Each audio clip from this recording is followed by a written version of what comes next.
கிறிஸ்துவுக்குள் பிரியமுள்ள சகோதர சகோதரிகளே, பலன் தரும் தேவன் எபிசோட் 1609 கர்த்தரை துதிக்கிறேன், மகிமைப்படுத்துகிறேன். இந்த நாளிலும் ஏசாயா தீர்க்கதரிசியினுடைய புஸ்தகம் 26ஆம் அதிகாரம் 5வது வசனம். அவர் உயரத்திலே வாசமாய் இருக்கிறவர்களையும் கீழே தள்ளுகிறார், உயர்ந்த நகரத்தையும் தாழ்த்துகிறார்.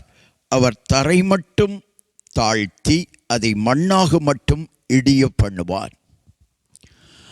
ஆண்டவர் இன்றைக்கு இந்த வசனத்தின் மூலம் நம்மோடு பேசுகிறார். உயரத்திலே வாசமாய் இருக்கிறவர்களை கீழே தள்ளுகிறார்.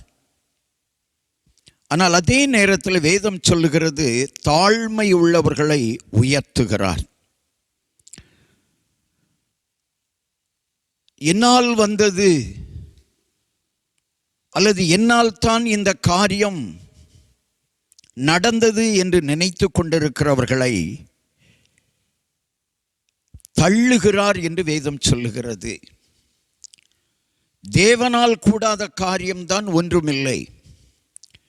ஒவ்வொரு உயர்வும் தேவனால் வருவது, நம்முடைய முயற்சி அல்ல. ஒருவேளை வெற்றி கிடைக்கலாம், வாழ்வு கிடைக்கலாம், லாபம் கிடைக்கலாம். ஆனால் முயற்சிகள் எல்லாம் மனிதர்கள் எடுத்தாலும் தேவன் தான் வாய்க்க பண்ணி கொடுக்கிறவர். ஆனால் இன்றைக்கு அநேகர் என்னால் தான் இந்த காரியம் நடந்தது என்று சொல்லி நினைத்து கொண்டிருக்கிற காரணத்தினாலே அப்படி நினைத்து கொண்டிருக்கிறவர்களை கீழே தள்ளுகிறார். தொழிலாகட்டும், வியாபாரமாகட்டும், வேலையாகட்டும், படிப்பாகட்டும். தேவனால் தான் ஒரு மனிதன் உயர முடியுமே தவிர தன்னால் அல்ல. அப்போ ஒரு மனிதனுடைய உயர்வு தேவனால் அமைக்கப்படுமானால், தேவனால் இருக்குமானால் ஆண்டவர் அதை அங்கீகரிப்பார். தன்னால் என்னால் என்று சொல்லி நினைப்பார்களானால் ஒரு நாள் கீழே தள்ளிவிடுவார். இதைத்தான் வேதம் சொல்கிறது. உயரத்திலே வாசமாய் இருக்கிறவர்களை கீழே தள்ளுகிறார்.